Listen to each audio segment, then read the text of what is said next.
people? It's your girl, Adeola. So, it's the end of the year, and I'm thinking, wouldn't it be nice to take a look at some of the achievements of President Goodluck Jonathan, you know, my favorite president in the whole world. Yes, and this is to shame those of you that have been saying bad stuff about Mr. President. Those of you that have been saying that he's not doing anything. I hope that after I reveal some of his achievements for 2012, that you all will repent. Repent of your sins, all of you, yes. So, let's start from a more recent achievement. Number 1, under the leadership of President Goodluck Jonathan, the mother of Ngozi Okonjo-Iweala that was kidnapped was found on the 6th day. Woo! That is an achievement. For those of you that are not celebrating, you were supposed to celebrate right there. Within 6 days, they found the woman. That is an achievement, considering the fact that kidnapping has been a serious problem in Nigeria. For some people, it took them months before they finally found them. In fact, some people were never found alive. That is so sad.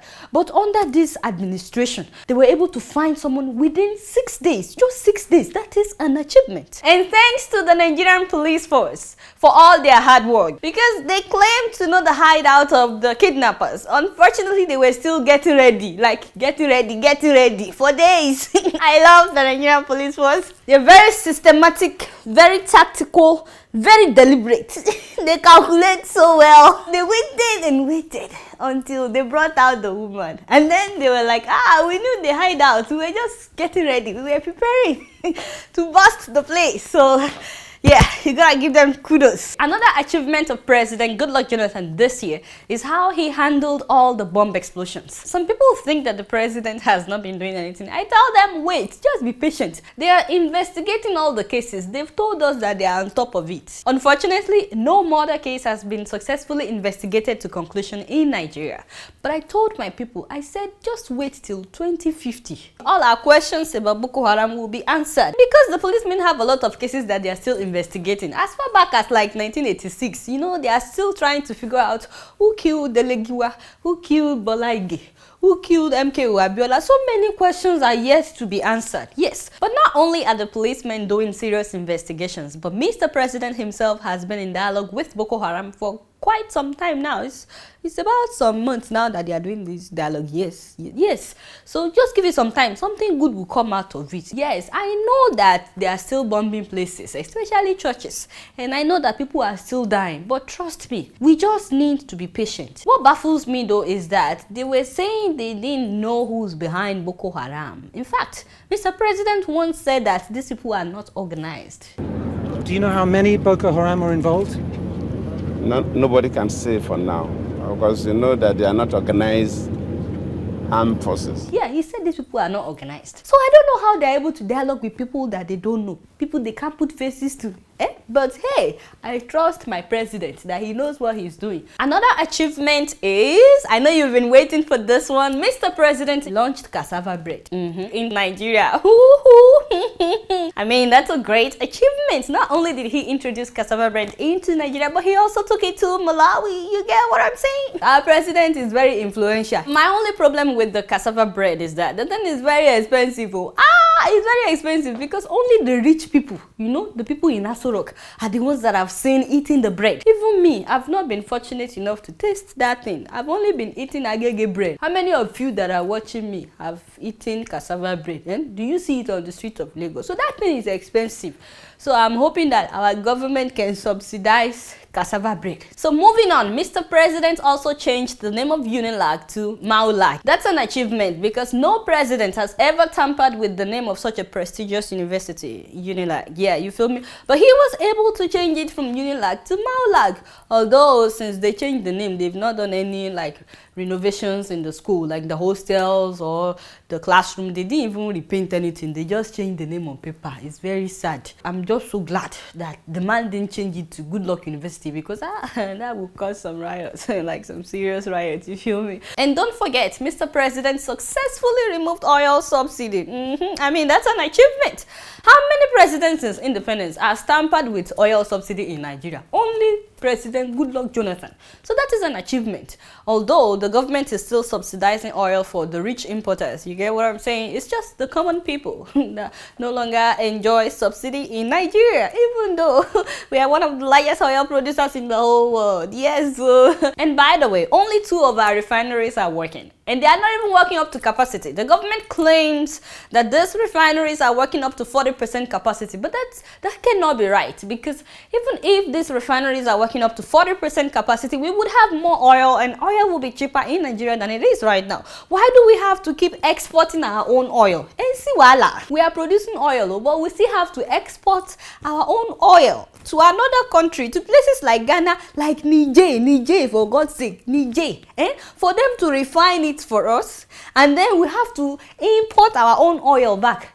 Think about the cost of that transportation, sending it back, sending it forth, and then the money you have to give to the people that will refine it. At the end of the day, the money that we are spending on the production of oil in Nigeria is ridiculous amounts. And don't forget that in the process of exporting the oil for refinery and importing it back and exporting and importing, a lot of gallons of oil, I mean millions of gallons, disappear.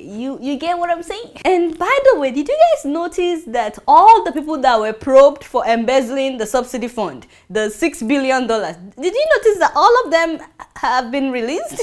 Like seriously, they've all been released. By the way, no money was recovered, so we may as well forget about the $6 billion. Even the Farouk Otedolas case was never concluded. I mean, was it? Those men are now free men in Nigeria. And don't forget that last week, Mr. President asked for another $1 billion. Yes, 161 billion naira as a supplementary subsidy fund. And I'm wondering, what are they subsidizing again? And then I remember, oh, the importers are still being subsidized. So you know, last week I was telling you that there's a rumor that the kidnappers of Ngozi Okonjo-Iweala's mother, that they were asking for $1 billion. What I didn't tell you is that a friend of mine wrote me. He said, Adeola, did you notice that the same time that the kidnappers were asking for money was the same time that Mr. President asked for an extra $1 billion to supplement subsidy fund? I said, what are you trying to say now? Because you know, the kidnappers only took 10 million naira. Oops, did I say that out loud? Yes, I mean, yes, they took money. Ngozi's mother she didn't just come out of nowhere. The police told you now that they've not attacked the place. You think she just came out by herself? No, she was not rescued. She was delivered. You get what I'm saying? According to agreement, yes. So the kidnappers were paid 10 million naira. If that were to be the case, that means the kidnappers had been shortchanged. Yes. Don't forget, my people, we are talking about President Jonathan's achievement in 2012. Although our roads are still bad. In fact, some of our roads are now worse. For a whole year, they were not able to fix the Lagos-Ibadan Express Road. A whole year, my people, they kept changing companies, you know. But not only are the roads bad, my people, the airways are bad too. Yes, this year we had a major plane crash that killed more than 150 people. They are still investigating that, by the way. Nobody was fired. The airline is back in business. Everything is business as usual. We had 2 helicopter crashes. One governor is still receiving treatment in Germany. Another governor died. I'm going to talk about that later. But yes, our roads are not good. The air transportation is no longer safe. Some say that electricity is becoming stable, but I still see people every night between 6 and 7 in Lagos trying to queue for gas with their jerrycans. You feel me? To feel their, you know, I better pass my neighbor. Yes, that should answer all your questions. And the president is also yet to declare his asset. But as you can see, Mr. President had made a lot of achievements in 2012. My only problem is with his wife, Patience Jonathan. That woman started well in 2012, you know, giving speeches left and right, launching hair salons, visiting women from the south, you know, visiting widows, giving great speeches. In fact, I was enjoying her speeches better than that of Michelle Obama. She was doing so well. All of a sudden, after she traveled to Germany for you know what, yes, she came back. She has not been giving any speeches. I said, what is going on now? You know, as concerned Nigerians, we are getting worried. People are getting worried though. Where is Patience Jonathan? We are missing her speeches. She needs to get back in the groove. Yes. Other than that, it's been a wonderful administration. I'm just keeping it real. So last Saturday in Nigeria, a Navy aircraft crashed, killing 6 people, including Kaduna State Governor Patrick Yekowa, a former National Security Advisor, retired General Andrew Azazi, an aide to Governor Patrick, Dauda Tosho, a warrant officer Mohammed Kamal, an aide to the former security advisor Owoye Azazi, and the pilots, Commander Muritala Mohammed Dabar and Lieutenant Adeyemi O. Sowole. They were all coming from the burial ceremony of the father of the special advisor to President Jonathan, Mr. Douglas, in Bayelsa. Our condolences to all the families. May their souls rest in peace. I'm hoping though that as a nation we would learn from these tragic incidents in order to prevent other occurrences. First of all, Punch newspaper reported that this aircraft had made 14 trips that day, that it was making its 15th trip when it crashed. And I'm wondering, why do you have to make 15 trips on one helicopter in one day to the same event? And please, no offense, but why did the Nigerian Navy deploy 2 helicopters that were meant for the Navy? Why did they deploy 2 helicopters to serve as Kabu for a private event? I mean, those choppers were supposed to be monitoring oil bunkers. Yeah, that's what they were supposed to be doing. Since when do we start using them for private events? Number 3, if the roads are good, I don't think one helicopter would have to make 15 trips in one day to one private event. But obviously our roads are not good. Most people would rather fly now in Nigeria than to drive. I mean, if you're traveling by road now from one city to another in Nigeria, you have to book extra hours. If it's a journey that is supposed to take you 4 hours, you know it will take you about 8 to 10 hours. So you have to plan ahead and give yourself some hours because you know the roads will not be good. Not only that, a lot of people have died on the roads of Nigeria because of accidents. So on a serious note, we need to be more accountable with how we use government resources in Nigeria. But not just that, we need to fix our roads so people can feel safe while driving. You know me, I'm just keeping it real. So did you hear about that minister in Malawi? Hey, yes, that one. The guy got too excited that he was about to do it with a teenager that he forgot to read the instruction label on the medicine. Yes, that medicine. The guy, he took too many pills. What? You've not heard about the story? Okay, so let me tell you. So the defense minister in Malawi, yes, apparently took his teenage girlfriend, a secondary school girl for that matter. He took her to this hotel in Malawi and he was trying to catch up with the young bloods. So he decided to pop some pills. Unfortunately for him, the pill was too strong for him and that was how the man collapsed. So in the middle of doing it, the man collapsed. It was the teenage girlfriend. She's actually from Namitete Secondary School. She was the one that ran to the hotel staff, be like, hey, trouble don't happen, I beg, call ambulance. Oga don't collapse. He was doing it, all of a sudden, he just collapsed. I beg, call ambulance. So those people called ambulance, and that was how they rushed the Oga to the hospital. But guess what? As soon as the guy got well, he went on national TV to debunk the story. He said, this is not true. I didn't sleep with any teenager and this and that. I'm well. I wasn't sick. So, you know, I looked at him. I said, this man looks like a respectable man. Yes, I mean, a whole minister, he has to be a respectable person. Seriously. So me, I believe him more. I said, maybe the girl just came up with the story. Yes, it must be a lie. So I was expecting the hotel people to come up and say, this is a lie. Oh, don't involve us in any lie. Oh, we didn't call any ambulance. Oh.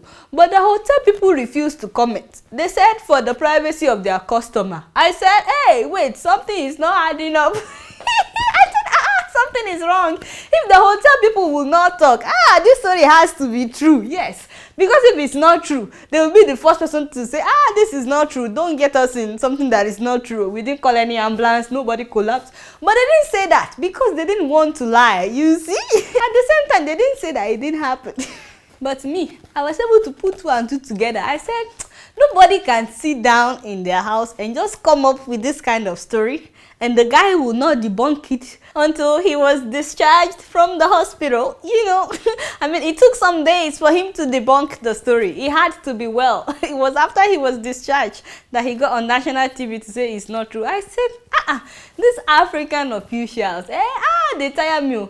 They always have their own drama. If it's not multiple wives, it has to be a teenage girlfriend. And now you are taking Viagra. These African officials, they just like to do it. These men, they need to do their jobs and quit chasing after teenage girls. Anyway, you know, me, I don't like to talk about people, you know, I'm just keeping it real. So this email is from Raf from South Korea.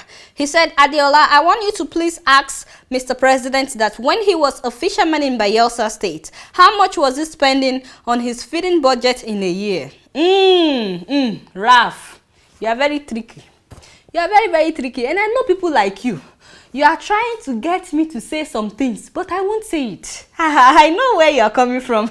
You want me to say that before Mr. President became a public official, that he probably had no shoes, that he was shoeless. But I won't say that. I know what you are trying to do. You want me to say that nobody knew him, that nobody was naming their children good luck at that time. That is what you are trying to get me to say. But I won't say that. I won't say that. You also want me to say that now that he has become a public official, that his mouth has NAVY. You feel me? Yes. But I won't say that. I will not fall for your trap, Raf. But this is what I will say. The fact that the president used to be shoeless and now he eats with 1 billion naira a year, it doesn't mean that he has changed. He's still the same person that he was. He's still as humble. The fact that he used to be a fisherman and now he's a president doesn't mean anything. The only person that changed in the equation is Patience Jonathan, and the only change that I see, they are good changes. She has added some weight, which in Africa is a sign of doing well. Yes, you don't expect her to be losing weight in Aso Rock, do you? And Raf, let me ask you one question. How many people have named their children after you? Nobody names their children Raf. But Mr. President has so many children that have been named after him. Unfortunately, their parents are trying to change their names now, but it's too late. You feel me? I'm just keeping it real. Alright, y'all, it's been real, and I'm keeping it real right up in here. Until next year, Merry Christmas, y'all.